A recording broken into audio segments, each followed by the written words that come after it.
everyone, welcome back to Not Your Average Glow Up. This is a safe place where we come and we talk all things mental health. If you're new here, hi, my name is Samantha.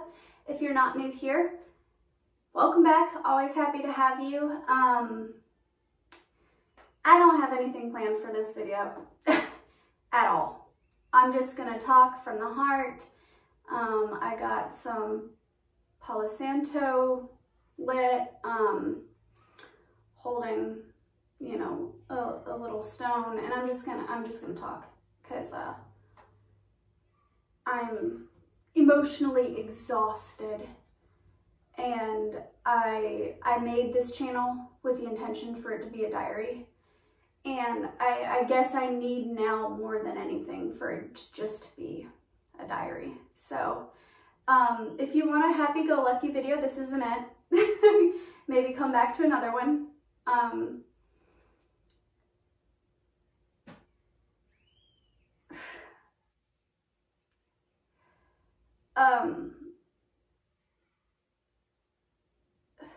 Fuck.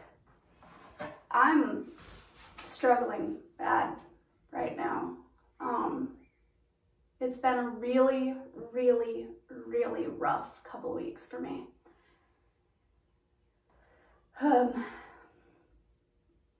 I've been trying to figure out what I want to do with mine and Dakota's relationship. I've been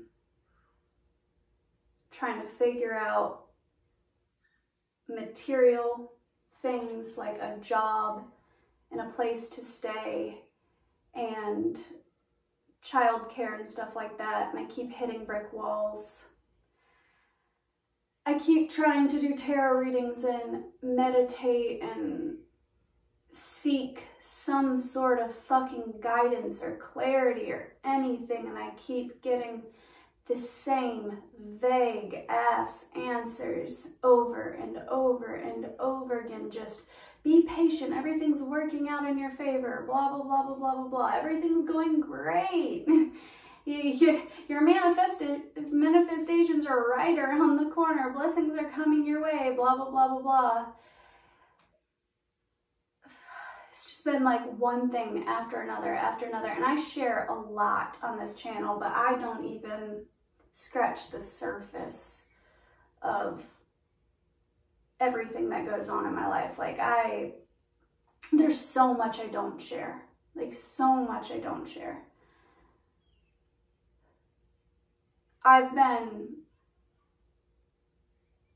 holding hope and staying positive and keeping faith for so long. And yesterday, something happened, and it was just like the straw that broke the camel's back, I guess. It was just the tip of the iceberg, and it's like, I'm tired of being strong. I'm tired of, my mother literally texted me yesterday, my mom. She said, you know, whatever happens with this situation, it doesn't change who you are. You're still Sam, and you're incredibly strong, and that's my favorite thing about you. And I'm like, I don't want to be strong anymore. I'm tired. I'm so fucking exhausted from being strong.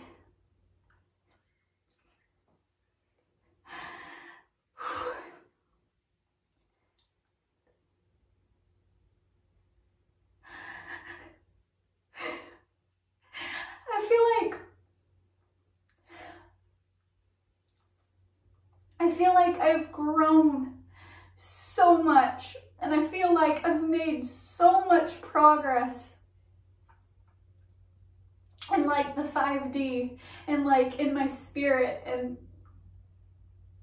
but like in the 3D and in the physical, everything's the fucking same.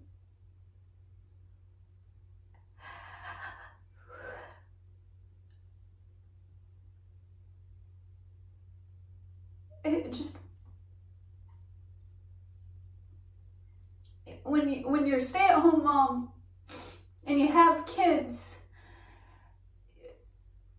you have to be their their safe place. You have to be where they feel safe and secure.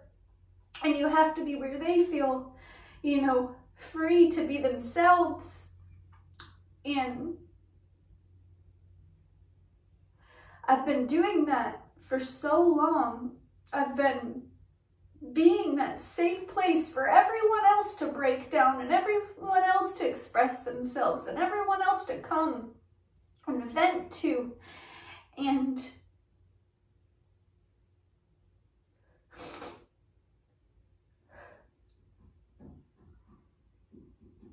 I'm just tired.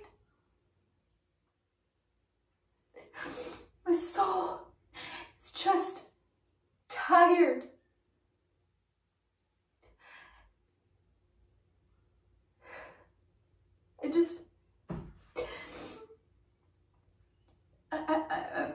I do tarot readings for everyone else, and I help them with their problems, and I'm that friend that everybody calls about their problems.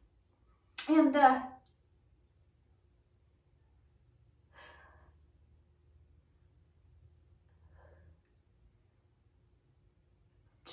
just tired.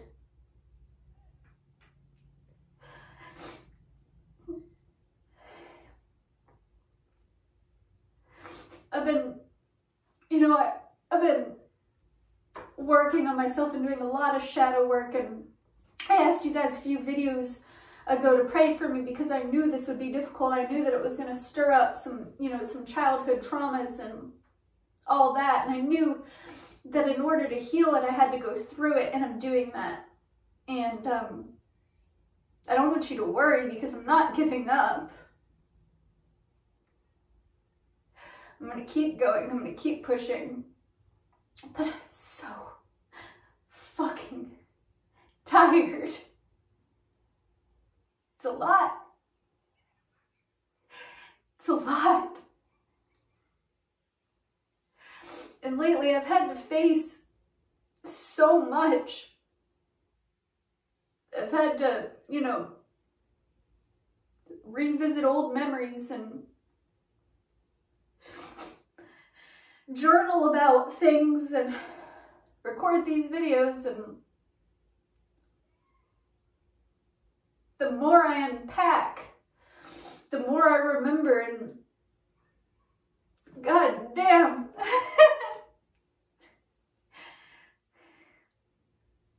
Like, I know there's people out there that have it harder than me.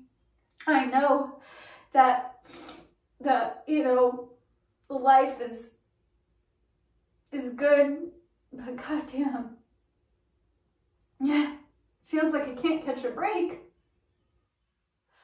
I would give anything, absolutely anything, to just get a plane ticket to like anywhere else but here, and I just want to sit on a beach somewhere, no kids, no Dakota, no phone, no nothing, just me and nature and a journal, and just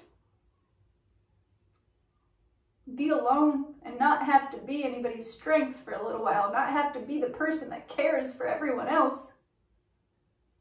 I just want to be somewhere where I can scream and the neighbors won't think I'm fucking psychotic, or, I won't scare the kids. I just want to scream. I want to punch something. I want to break down. I want to get this out.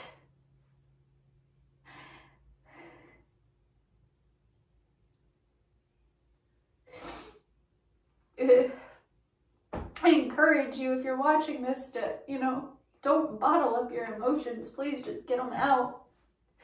Tears are healing. We have fucking America and our society today, like, it tells you that, like, we're supposed to be strong, we're supposed to be strong, we're supposed to be strong, and we're just supposed to, work our 9-to-5s, and, if you're having a bad day, like, I literally witnessed a person, I won't call her out, but she's a manager, and her employee was texting her and telling her that they couldn't come into work, and they came up with an excuse at first, and they were like, they were like, you know, my clothes are still in the dryer. And then she's like, okay, well, you need to get to work in the next 30 minutes or, you know, there's going to be consequences. And they said, okay, I'm having a really bad day. And she said that that's not her problem and that they needed to get to work.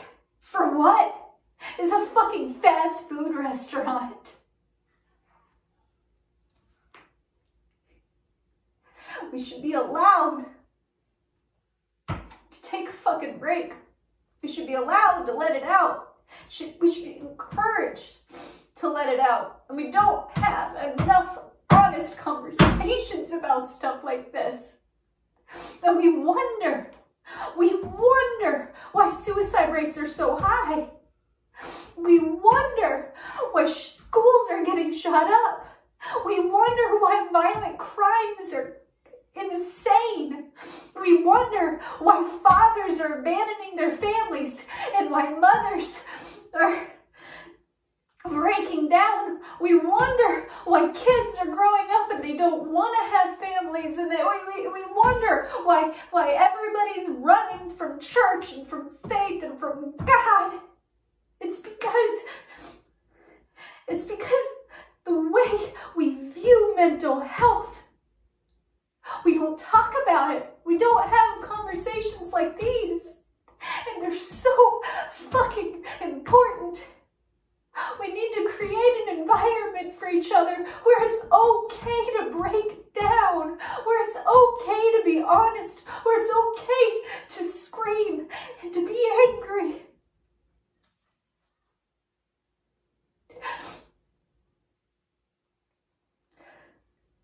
I'm tired. I'm exhausted. I don't even know if I'm going to end up posting this video.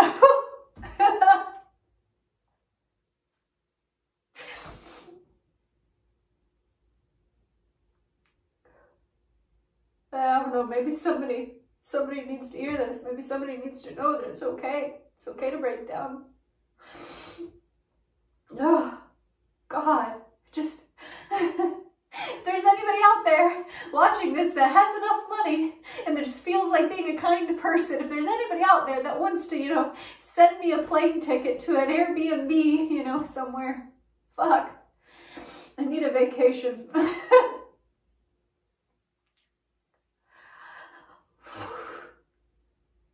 Fuck. You know, the funny part is that the thing that happened yesterday, it wasn't even a bad thing.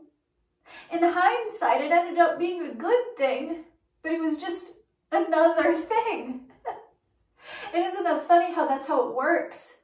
Like sometimes people, they lash out, and some people handle their emotions and their anxieties in different ways. You know, instead of breaking down and crying, some people lash out in anger and we judge them and we're like, whoa, man, that was such a small thing to freak out about, but you don't know what's going on behind closed doors. You don't know how many things they've dealt with back to back to back to back, and they've been strong, and they've been kind, and they've been loyal, and they've been good fucking people.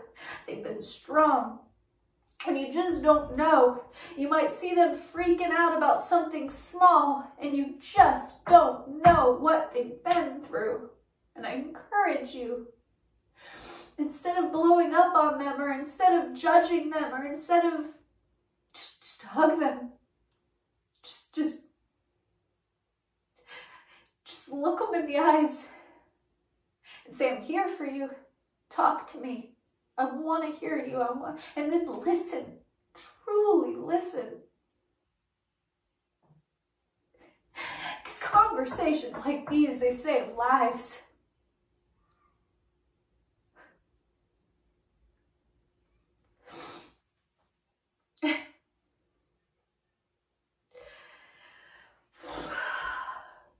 So I've talked on this channel multiple times about my parents.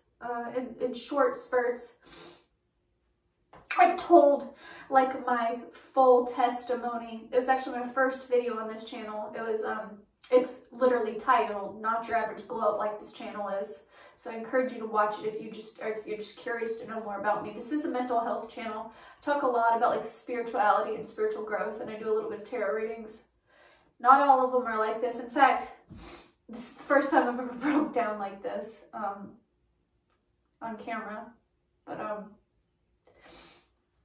I've mentioned before on this channel that, you know, that like my life is not all bad. I've had, you know, many difficult things that have happened to me in my life. But for the most part, it's been good. It's been a fairly privileged life.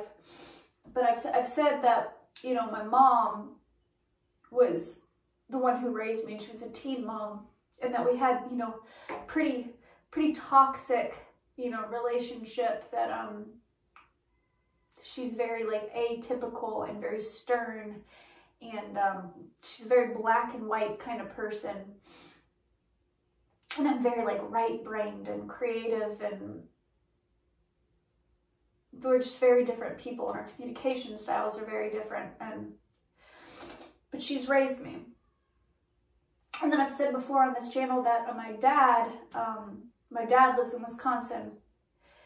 Him and my mom broke up when I was very small, and my mom actually got together with my stepdad when I was like 2 or 3. So I've lived in Florida with my mom and my stepdad predominantly my whole life, and I've just gone back and forth and visited my dad in the summers. So my dad is a lot like me.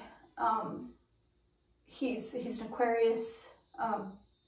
He's very creative, and he also is bipolar, and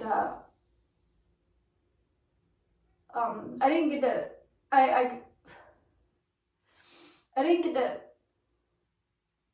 to be around him as much as I would have liked growing up. I seen him every summer and every other Christmas. But he worked a lot. So even though I was in Wisconsin, I didn't get to spend much time with my dad. Like, I have very, very few memories with my dad. And growing up, my mom wouldn't like trash talk my dad. Like, she was one of those where it was like, you kind of just gotta grow up and see for yourself, you know? But she would, you know, sometimes out of anger or whatever, just be like, you know, your dad's a loser or whatever. And I always hated her, and I always resented her because I was so young, and I didn't know, and I didn't understand. And her communication style is so damn different. She's such a private person. She doesn't let you get to know her. Like I talk and I have these deep conversations, and my mom's not a deep conversation kind of person. And I always grew up feeling like I wasn't allowed to express myself, because she would always, you know, be like, oh, Sam, that's creepy deepy. Let's not get creepy deep, you know? And like, she always just cared more about appearances and stuff. And like, I always, when we did talk about my dad, it usually always came out in anger. Because when I would see him, I would only see him in short spurts, and it would be like, you know, us watching cartoons and him drawing, you know, like Garfield on a piece of paper. My dad's actually really good at drawing. And us like riding in his car and us listening to like Chevelle and Godsmack, and like,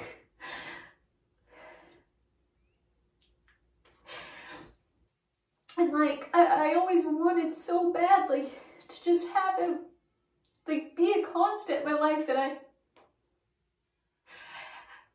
I always felt so goddamn rejected by him, cause like he always made work his priority. Like he always was working. Like he never made time for us. Like he always was working, just work, and then he would come home and he would drink. He would drink a lot, and he would just get drunk. And he would come home and he'd sit on the couch and he'd watch like Ren and Stimpy or like House, or like he'd watch his shows on the couch and would just drink.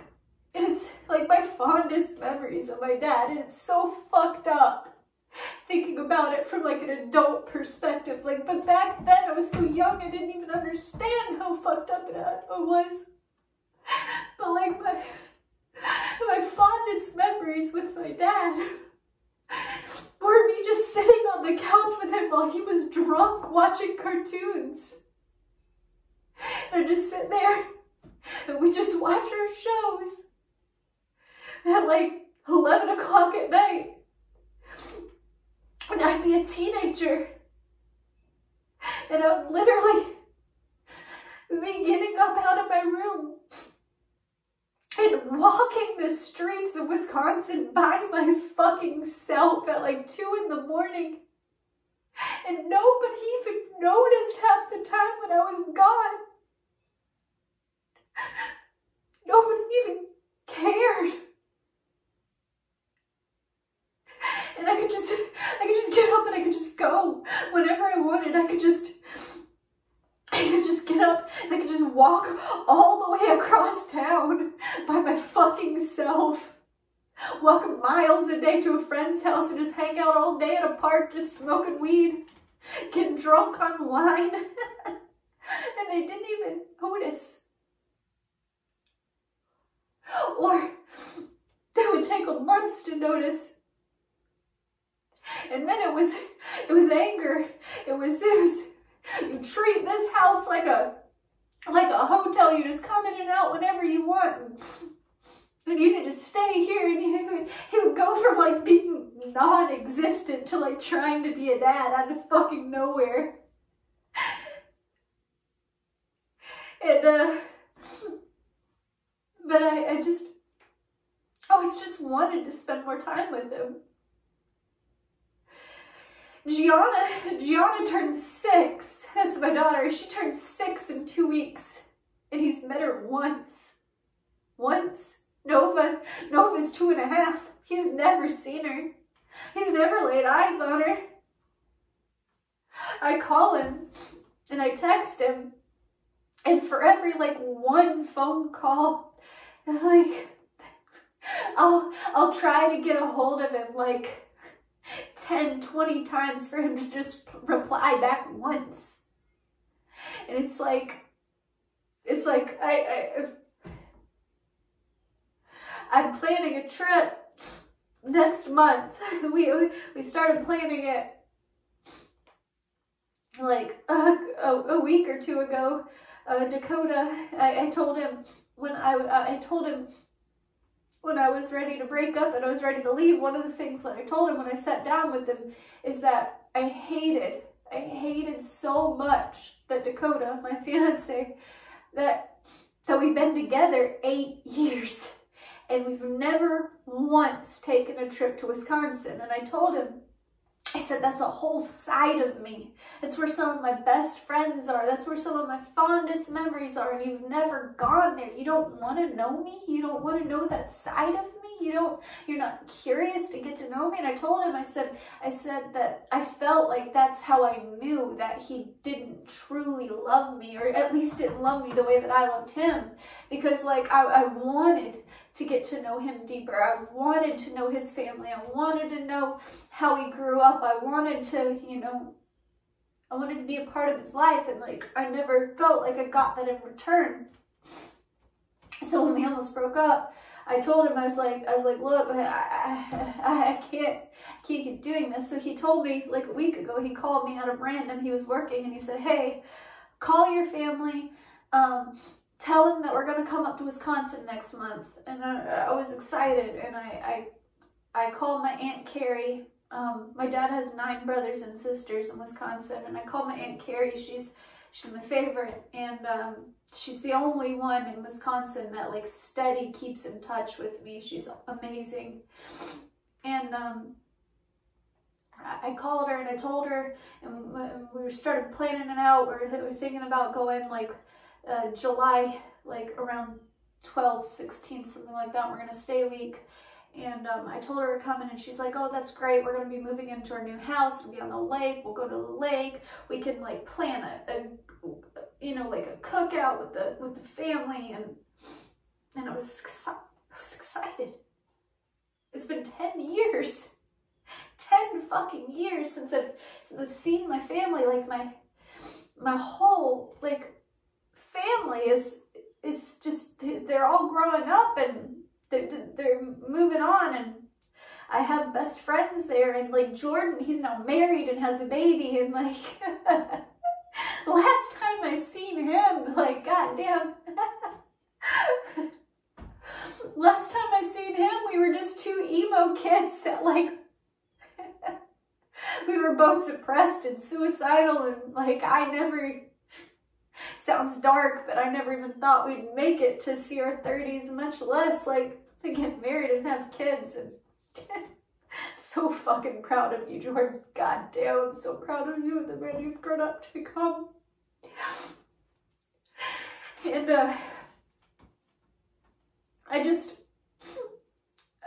my friend Willie, he passed away while I've been here in Florida, and I hate that. I hate that I didn't go back to Wisconsin and see him and hug him. And so I was excited. I was excited to go back to Wisconsin. And I've been trying to get a hold of my dad now for a week straight. I've been blowing up his phone. I've been texting and calling, and I was like, well, maybe I have the wrong number, because me and my dad, we only talk like once every 2 fucking years. Like, goddamn, like, it's so hard to get a hold of him, because all he fucking does is work.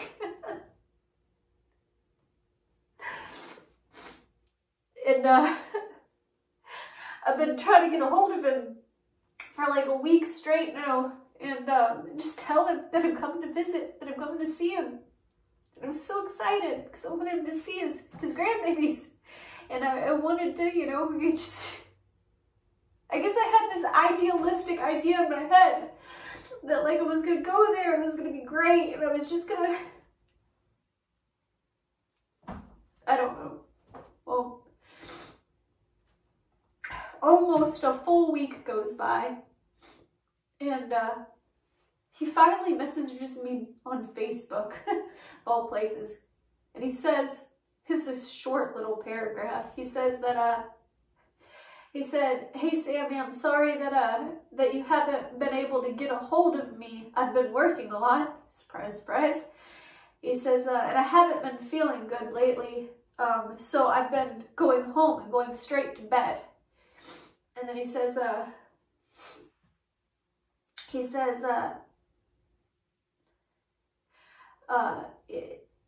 I'll try to get a hold of you later, you know, if it's not too late. And he didn't call back. And it was 2 days ago. It was the day before yesterday. And then, yesterday, I'm talking to my Aunt Carrie, because she's been keeping up with me, because she's excited about me coming to Wisconsin. I'm talking to her, and she's like, hey, did you get a hold of the rest of the family, and this, that, and the other, and, you know, has anybody replied back to you? And I'm like, no, not really, just Jared, my brother, and, you know, her, and my Aunt Pam. And then she's talking to me a little bit, and then out of nowhere, she's like, oh, fuck. She's like, so you have another sister? And I'm like, what? No, Olivia's my mom's side of the family, and Audrey's dad's side of the family. She's like, no, another one. And I'm like thinking that like clearly she's confused. Maybe she's seen my little sister Olivia on Facebook, and she just like, she's confused.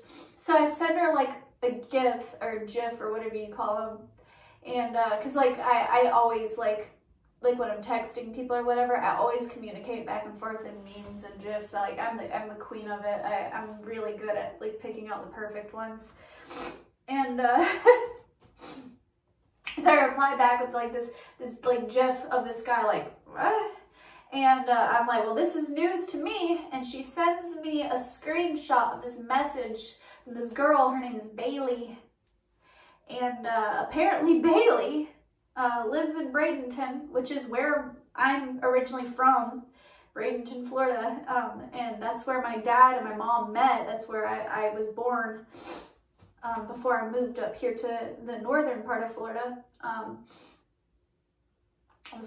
She sends me a screenshot of this girl named Bailey, and she says, she said that she messaged my other aunt, my Aunt Roxanne, and told her that she took a 23andMe test, and that that apparently I'm her sister, and that Wes, my dad, is her father.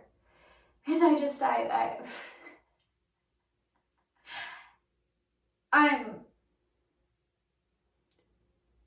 it was just the straw that broke the camel's back. You want to know what I want to know what the most fucked up part about this is? Like, I wasn't even shocked. Like, I was just kind of like, really? Yeah, oh, cool. I got another sister. It is what it is. Because back in college, the same fucking thing happened. I have another sister named Audrey that I didn't meet until the year after I graduated high school. Like, God. But it was just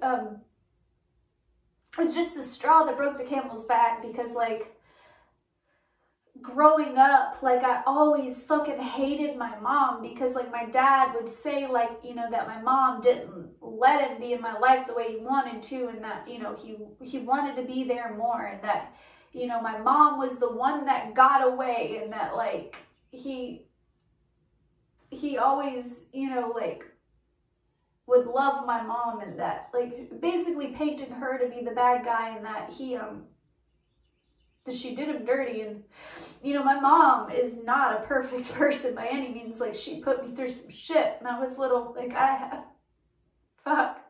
I got daddy problems, and I got mom problems too.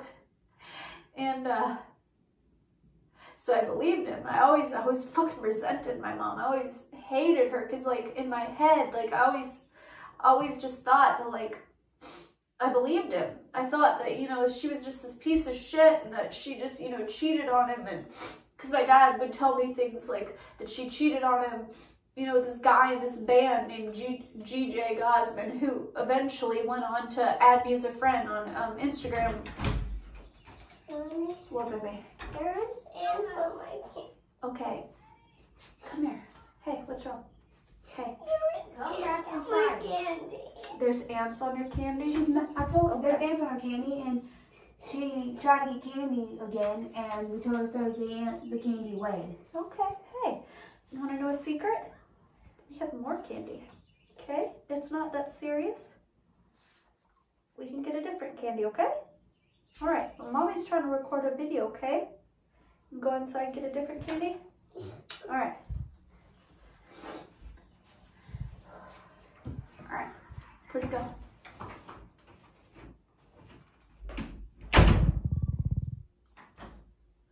Sorry, guys.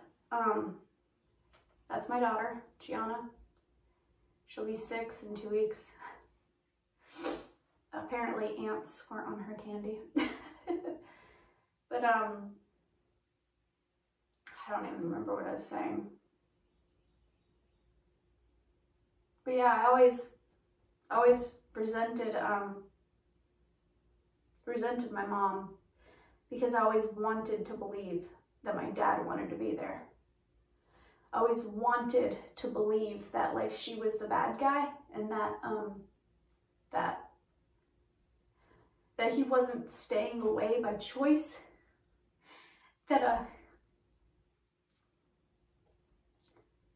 he just wasn't able to be there. God, as I've gotten older, I've found that that is not true. I'm not mad at this Bailey girl or Audrey. I feel sorry for them, because my dad's been there my whole life. He's known about me since day one. I've literally gotten on a plane every year since I was G's age as an unaccompanied minor, which means that, like, they literally pay a flight attendant to babysit me and get me back and forth, and I had connecting flights, and I that was my normal.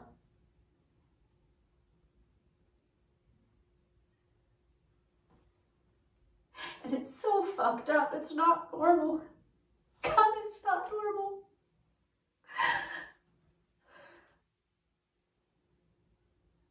And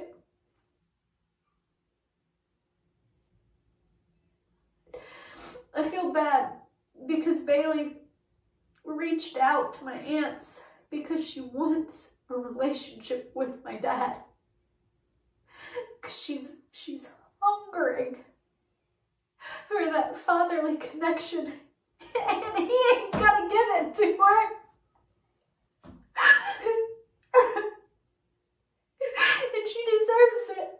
God, she deserves it. And Audrey deserves it. I deserve it. Fuck.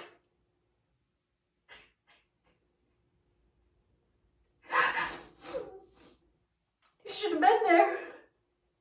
And you should have fought for me. You should have been there more. You should have done more. Audrey, God, poor Audrey. I hated her when she first came into the picture, because she came into the picture and we all judged her because she came in still young enough where we thought that she was just trying to get like child support or something, you know.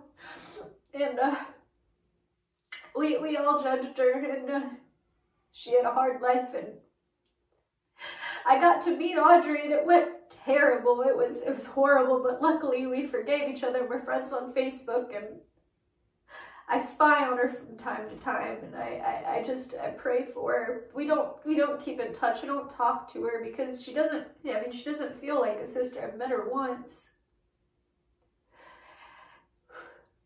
But it's like how do you love someone so much, and they're such a big part of you, and they feel so connected to you, that yet you're never the priority. And like, people wonder. I'm telling you, I've been doing shadow work lately, a lot of reflection. But people wonder how women like me, they grow up and they get into abusive relationships and toxic relationships, and that narcissist and that like empath dynamic, that runner, that chaser thing, that they wonder how good people end up with assholes. And it's because they're looking for that love they never got from their fucking parents.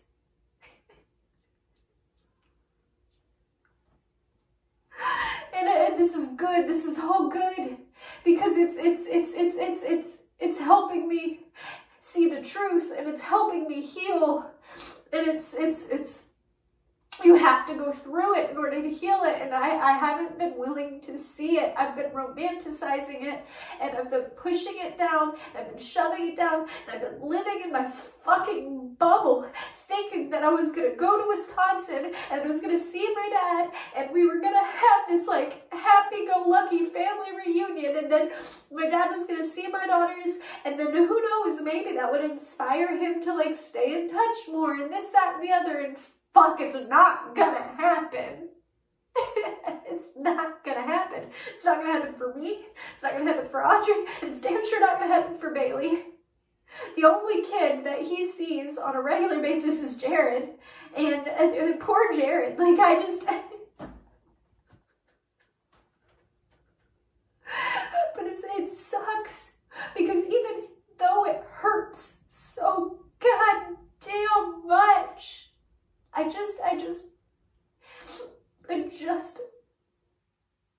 just want more than anything else for him to just be there.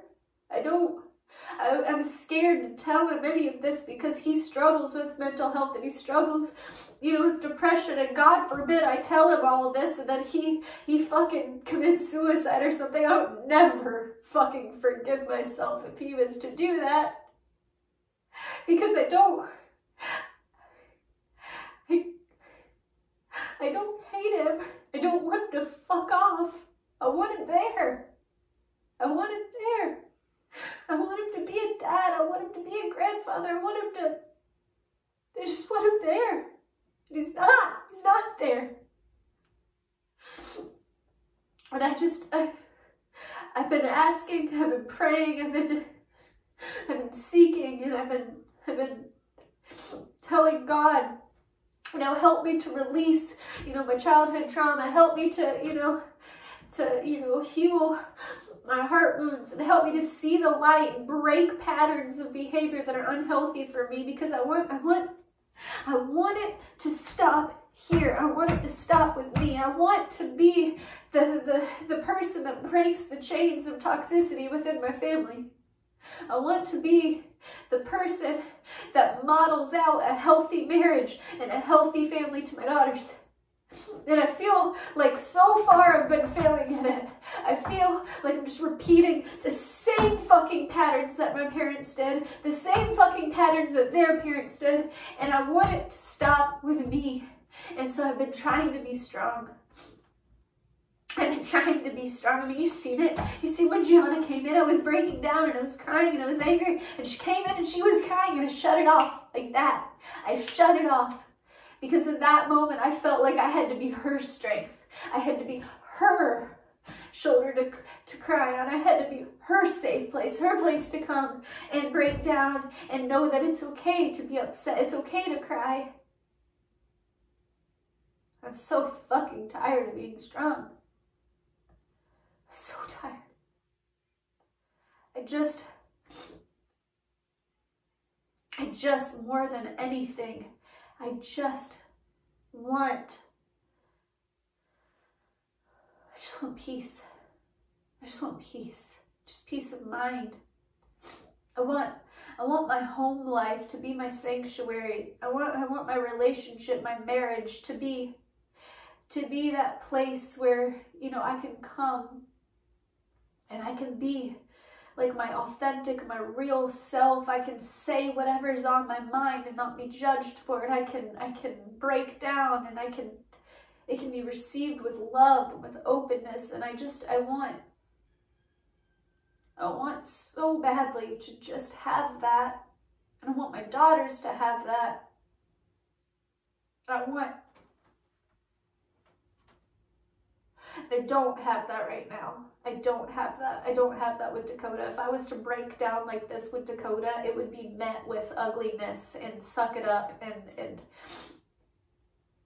mind over matter. That's Dakota's thing, is mind over matter. Just think happier thoughts, Sam. Just don't focus on the bad, focus on the good. And it's just, it's so toxic. It's so fucking toxic. And he tells the kids, you know, to toughen up and quit crying. You're gonna cry. You want something to cry about, and then he makes it worse. And it's just like, I'm just as guilty. Like I explode in anger, and I yell, and I parenting is hard, and I just. If for some reason my dad was to see this video, like, God, I hope he watches it till the end. Because I hope he doesn't just hear all of that venting and then thinks I hate him, because I don't. I don't. And I forgive you, Dad. I do. I do. I love you. It's not too late to start. It's not too late to, you know, I'm open to it. If you want that relationship with me, and you want to be there for me and your granddaughters, then I'm open to that. But the good thing that's coming out of this is it's helping me heal. It's helping me see things for the way it is and understand why I've done the things that I've done, why I've chosen the relationships that I've chosen, why I've It's good. It's good. It's difficult, but it's good. It's medicine. It's medicine for your soul. Sometimes I'm thinking of that Mary Poppins song, that spoonful of sugar helps the medicine go down. It's it's bitter. It's like bitter medicine, but you know, if you take it, it'll help. And this is that bitter medicine part. This is that uncomfortable part that leads to something good. So here's to that. And I promise you guys that I'm not giving up. I promise you that I'm gonna fight even harder than ever before. And I promise you that not every video is gonna be this dramatic. I'm sorry, but I needed this. And I think that maybe somebody else out there, maybe there's a reason that maybe somebody needs to see that it's okay to cry. It's okay to let out your frustrations. It's okay to scream.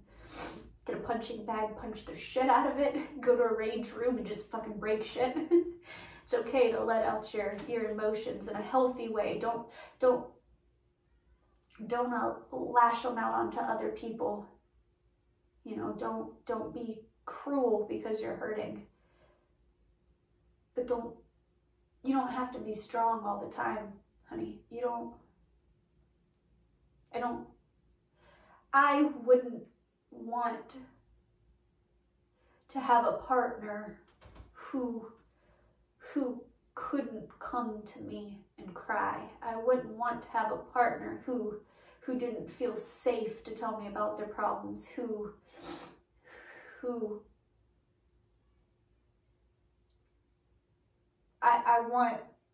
I want friends and family and, you know, a partner, a husband or a wife. You know, I am pansexual. Who knows? Maybe my soulmate's a woman.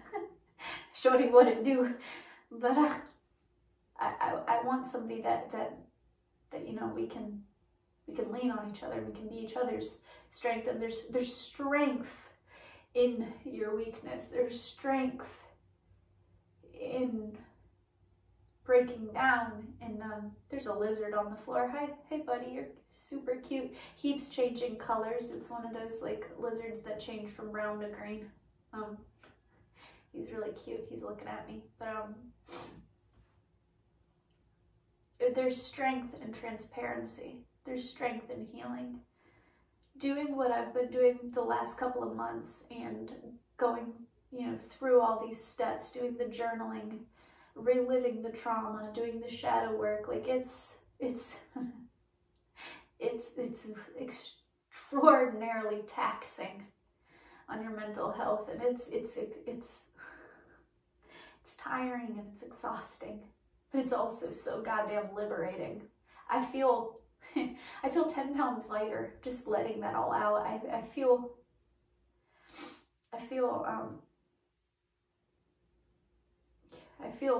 just a tiny bit freer just letting it out. And if you don't have people where you can talk to like that, please know that, like, not everyone is gonna meet you with judgment. Not everyone is gonna be assholes, and it's the way our society and our way of life is now, and it's fucked up. It's fucked up. We're told to, not to, talk about these topics that are taboo, and they're whatever. Fuck that. Let's break that. This right here, this video, these kind of conversations are exactly why I made this channel. If you need somebody to talk to, you fucking talk to me. I mean that. I mean that from the bottom of my heart. Don't you dare think for a second, well, she's already got problems, she doesn't need mine. Fuck that. No. I want so badly to just create that place of healing and love and openness and authenticity for other people, because it's needed. It's so fucking needed. And if there's any dads right now watching this, and this story like hit you, just, it's not too late to start. It's not too late to start. And maybe your kids, maybe they've got a lot of anger, and they've got a lot of resentment build up, but it's because they just want the love.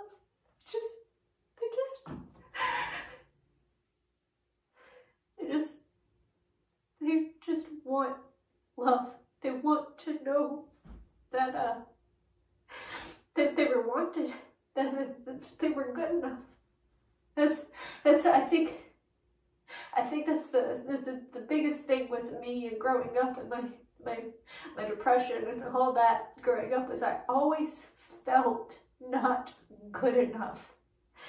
My mom was such a hypercritical person, and she meant it from a good place. Like, I'm really starting to learn that my mom was a far better person than I gave her credit for. But like, she was hypercritical. She always wanted me to do my very best and be my very best, and her idea of my best wasn't exactly my idea of my best. And like, I never felt good enough for her. I was never pretty enough. I was never popular enough. My grades were never good enough. I never felt good enough for her, and then my dad just wasn't fucking there, and I always felt rejected by him. So I sought validation in the wrong people. I was a habitual dater, and I fucked around, and I slept with countless fucking douchebags that didn't deserve my body or my attention or my heart or and I kept trying to seek validation in all the wrong places because I just wanted to feel loved. I just wanted to be accepted, and I just wanted to create that home. I wanted home. I was hungering for a home.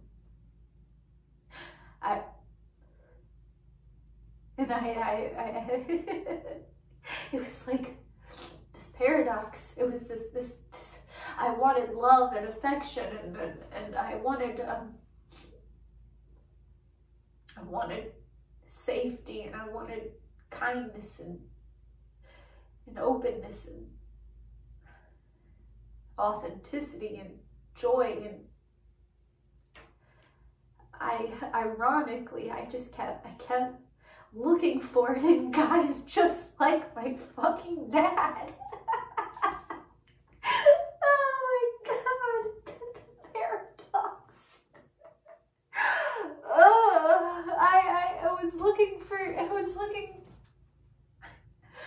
I kept dating guys like my dad.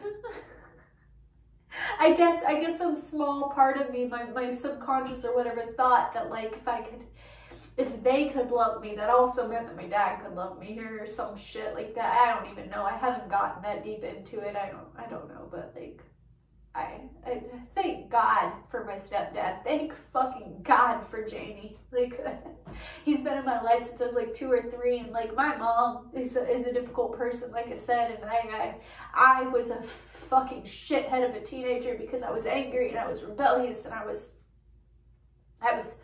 so damn resentful of my mom, and I wanted my dad to be in my life so bad. There was times where I'd lash out in anger at Jamie, and like tell him that he wasn't my dad, and, you know, and God, he's always been there. He's always been there. He was at every dance recital. He was at everything, and he worked so hard to provide for us, and he was a truck driver, and he'd be gone for weeks at a time, you know, driving trucks and stuff, but he would make it a point to be there. He would make it a point, and I took that for granted, and I'll never take that for granted again. And I hope he knows, just God, how much I love him. And I think, you know, these last couple of years, you know, me and Dakota got engaged, and we were talking about my wedding, and I don't even know if that's going to happen anymore. I'll be honest, I have no fucking idea what's going to happen anymore. I don't. I've given up on that. I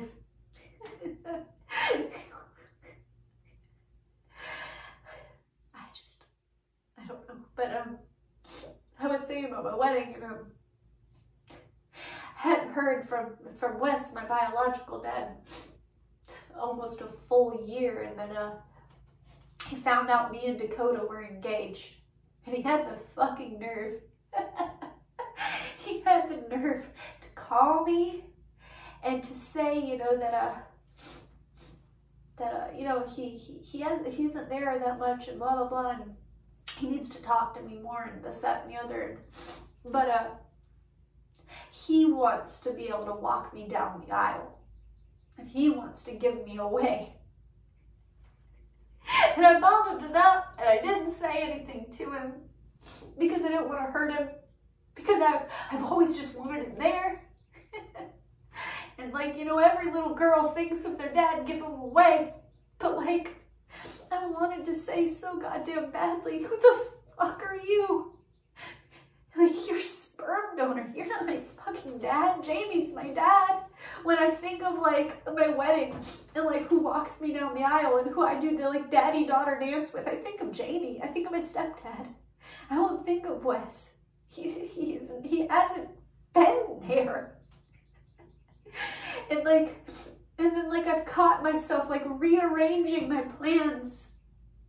And like, I was like, I even talked to Jamie, I even asked him, I was like, would it be offensive if I had, you know, you on one arm and Wes on the other, and, you know, and Jamie being the fantastic fucking saint of a man that he is. He was like, of course, babe. And he just wants my happiness because he's a good dad. He's such a good man. Jamie's such a good man. I'm so grateful for him. And like, he's always been like my radar. He's always been like my mark of like what a good man is. Like, because it's hard. It's hard. It's hard to be. It's hard to have that like lighthouse that it's hard to have that thing, like, you know, when you're in an abusive relationship and the guy's talking to you like you're shit. He tells you that you're not good enough and you're never gonna be loved, and that you can't do it on your own, and it's hard to not believe it, and I believed it for so long, and it's hard to see men and feel safe around them, and to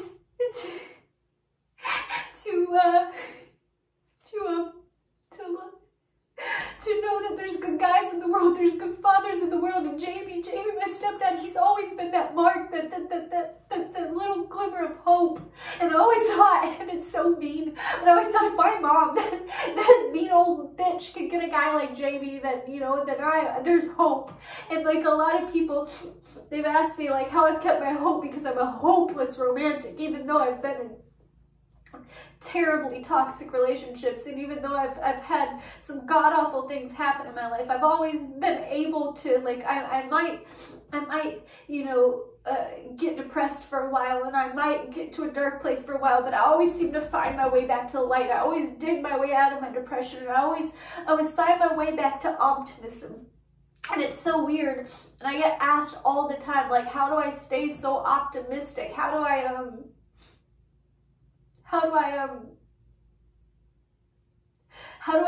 keep believing in love, and keep believing in romance, and keep believing in happily ever after, when all I've been met with is turmoil and grief and abuse and anger and being mistreated, and it's him, it's my dad, it's Jamie. And he's such a good man, and he's kind, and he's gentle, and he's compassionate, and he's patient, and he's loving, and he's everything that any woman could ever want. Like, he's such a good man, and I'm so grateful.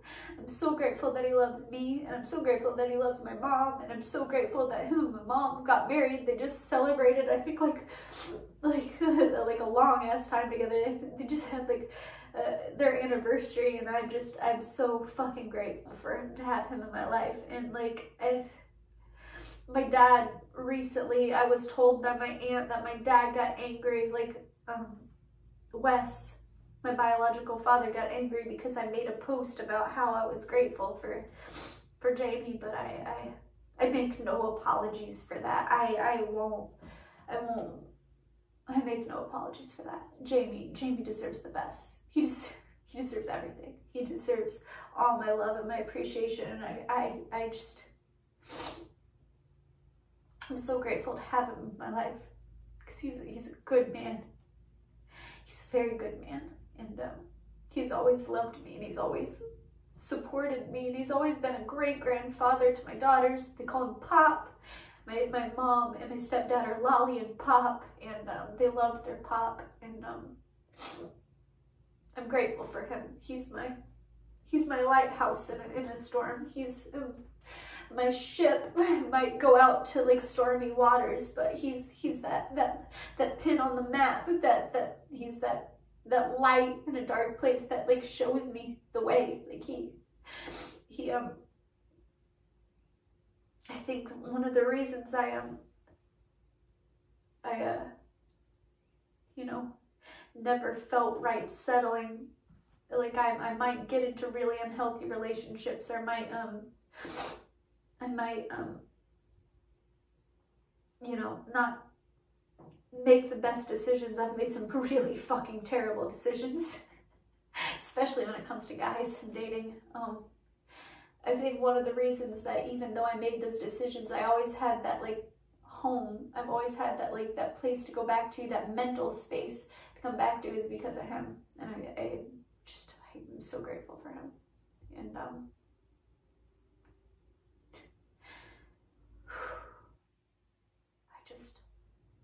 yeah, I guess that's it. That's the majority of what I've learned thus far doing my shadow work, I suppose. I don't know.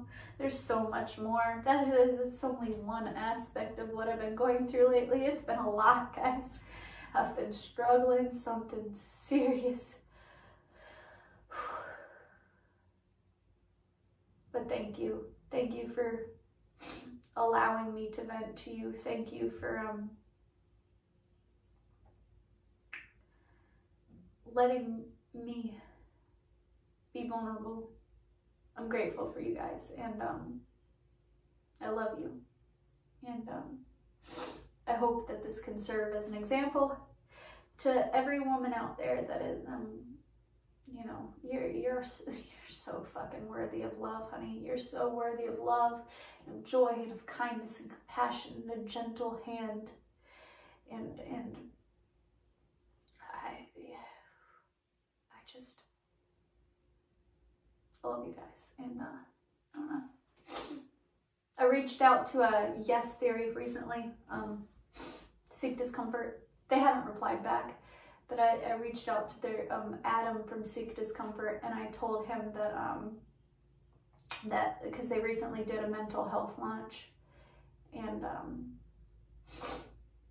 if you guys didn't put the pieces together, when I was talking a few videos ago about like an idea that I submitted, it was that. It was I was the person who emailed them about the mental health launch.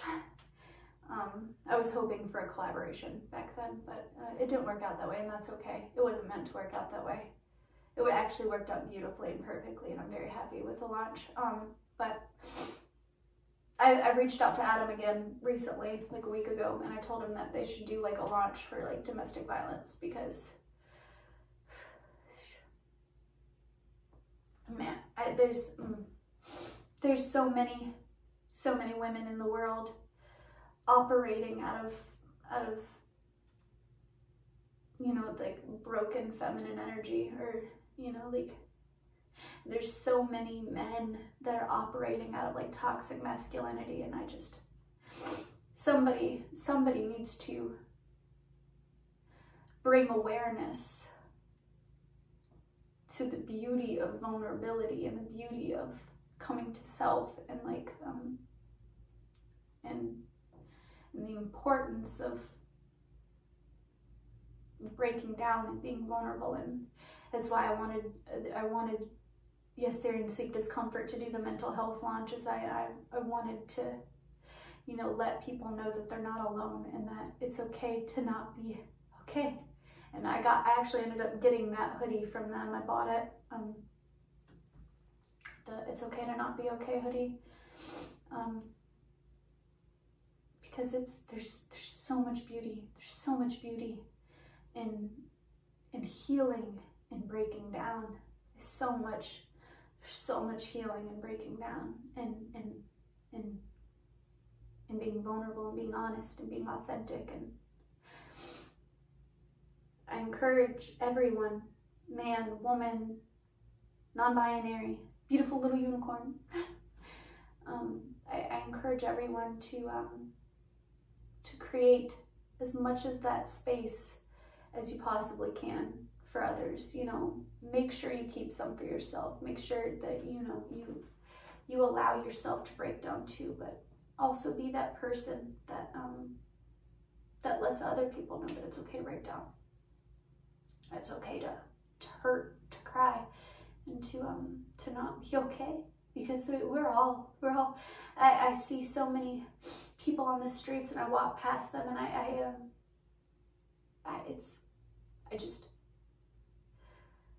you can see it. You can see it in their eyes. You can see their pain and their stress and it's just so sad.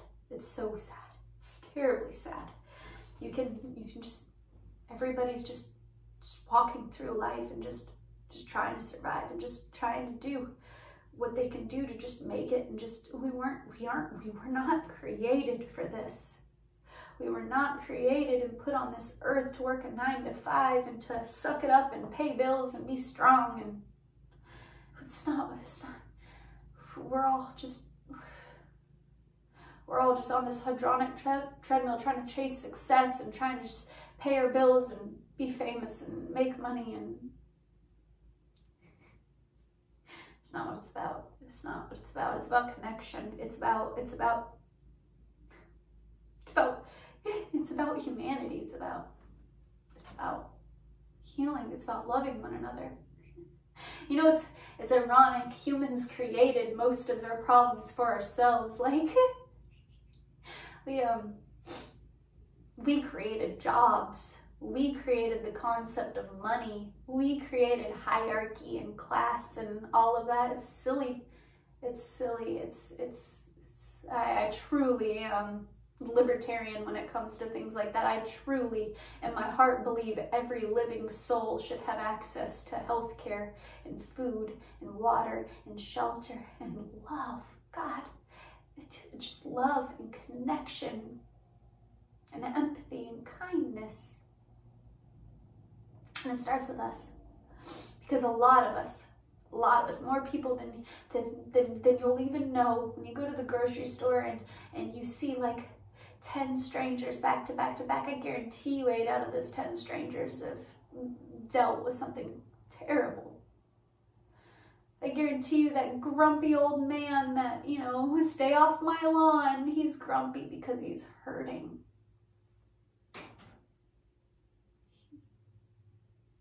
Those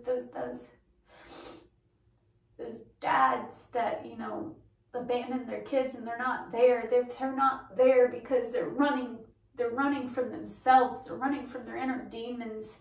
They've gone through things too, and that's why I'm able to forgive my dad, because I know that he's just hurting.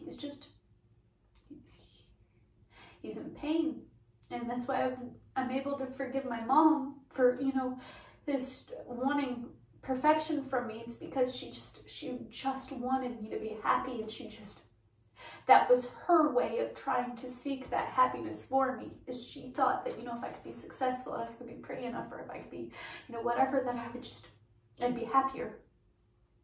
And not the money doesn't buy happiness. That job that you keep, this is all just channeled messages right now. I was gonna pull some cards, but this video is running really long. I might pull some cards for you guys, but it's just channeled, like a spirit just wants me to tell you that like money doesn't buy happiness. The lifestyle that you like want, like you see these YouTubers and these people, and they you know, are on their big vacations and they're traveling the world and they're, you know, doing these things, and then that doesn't buy happiness. That doesn't fix it. It doesn't.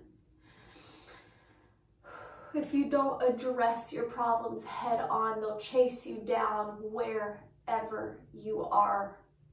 They'll chase you down in your single wide trailer in the middle of a hood, or they'll chase you down in your multi-million-dollar mansion. They're gonna catch up to you if you don't face them. Your problems don't just go away. They can't just be swept under a rug. You have to go through it in order to heal it, and that's what this video is about. I know that it might seem like just some crazy bitch just crying and throwing a hissy fit because oh man, she's got some daddy issues, but like it's so much deeper than that. This video is so much deeper than that, and I hope that it inspires someone to know that healing is it's necessary. It's so necessary. It's if you have all the money in the world and you get everything you wanted materialistically, but you never know peace, you never know love, you never know kindness and compassion, then you're not successful. The most happy people, the most successful people in my eyes are the people who have taken the time to heal and help others. They help others heal, and if I could do anything in this world, anything at all, it would just be to let other people know that they're loved and that they're gonna make it, they're gonna be okay. If I can make it through the things that I've made it through, and it's a lot. Like this video is literally just about my dad pretty much, but I've been through a lot. If you can, if I can make it through the things that I've been through, then you can do it too. And we're gonna get through this. We're gonna do this, and it's gonna be hard. It's gonna be hard as hell, but I got you. I got you. I got you. I'm here with you. If you don't got a mom, I'm here. I'm your new mom. I'm adopting you. Hi, my name is Sam. I'm your mama. I love you guys. I love you so much. And I want all of you to be happy and healthy. And I'm gonna pull some cards. I've decided I'm not gonna do a full-blown reading because this is a very long video. It's like an hour long of me just venting. I'm so sorry, guys. But this is the self-care oracle deck because this video is me breaking down, and it's good to seek discomfort, but you gotta come back to center. You gotta reground. Shadow work is so needed, like facing your demons and going to therapy and stuff. It's so needed. I recommend it to absolutely everyone. But you gotta come back to center. You gotta care for yourself while you're doing it. It's otherwise you'll get to a dark place, because if I didn't understand, if I hadn't evolved enough in my spiritual journey where I didn't know how to meditate and I didn't know how to ground and to care for myself, this would be a very bad place for me to be. If I had been going through all this stuff 2 years ago, I probably would have to go to the psych ward. Like there's no way I could have in that mind space made it through what I'm going through now. So growth, woo! Okay. Connect with crystals. Yeah, crystals, they help. They help a lot. I've been holding one this whole time. Crystals help. I know it seems silly because a lot of people, they don't believe in crystals because they're rocks, they're minerals, but they really do work. Just a fun little like science fact. Did you know that like technology can't function without quartz crystal? Like your TV, your watches, your iPads and stuff, they all have a small piece of quartz crystal in them because crystals really do emit energy, and they emit energy at different frequencies, and those different frequencies have different side effects or healing properties. I have a friend named Ashley who is very much so like a little country girl. She doesn't, you know, believe in any of the witchy stuff that I believe in. But the little rock that I'm holding now, and I'm blanking on the name. I've never been one that's like good at like naming off crystals, but she doesn't believe in crystals at all. But like I just for shits and giggles, I had her hold this one because this is like by far the most powerful stone I've ever held. Like it literally makes your fingers like tingle. Like you can literally feel it. Like it almost feels like a soft vibration.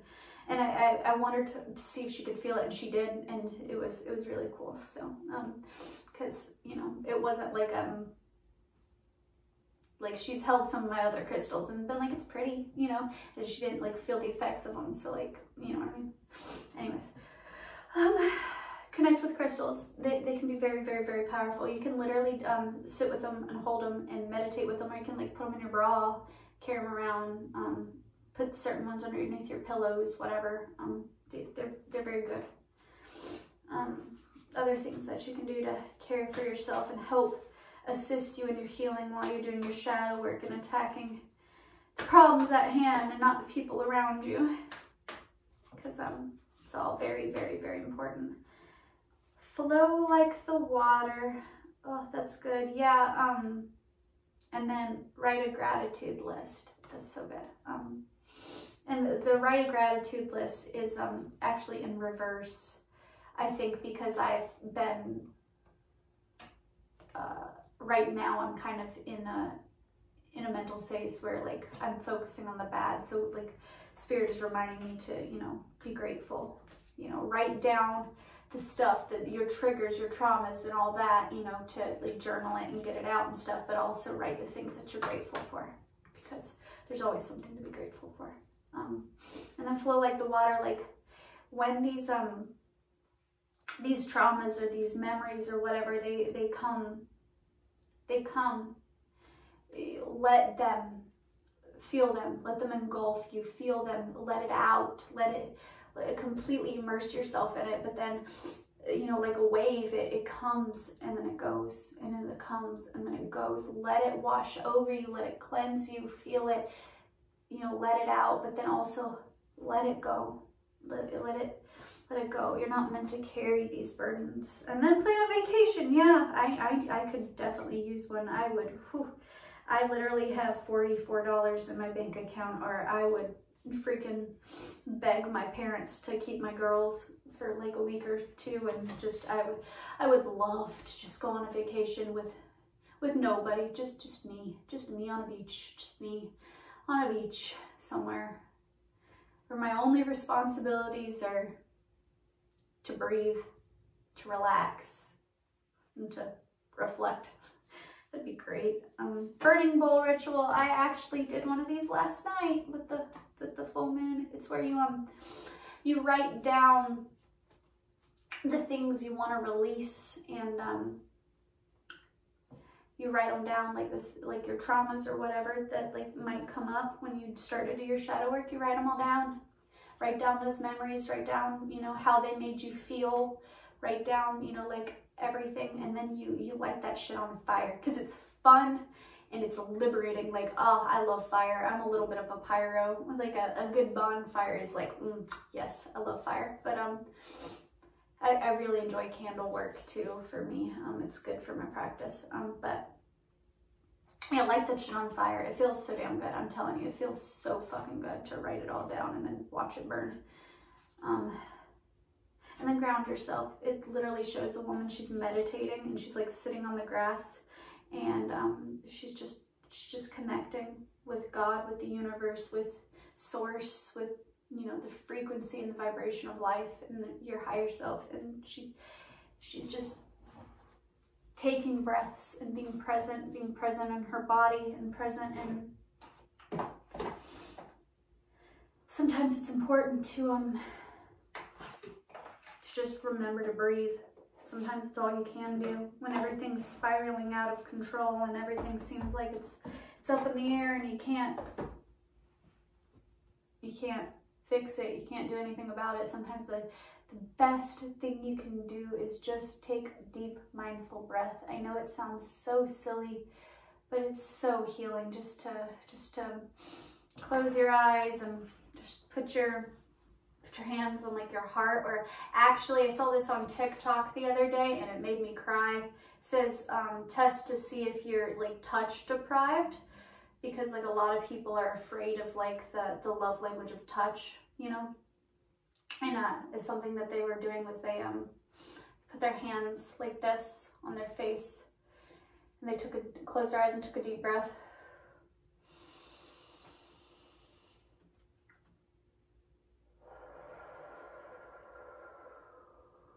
It's healing. It's healing to just sometimes just take that moment when everything's spiraling to just either put your hands on your heart or open them. This is, you know, this is your hands have to be open to receive and to give, you know. Just open your hands. Just take a deep, mindful breath, just like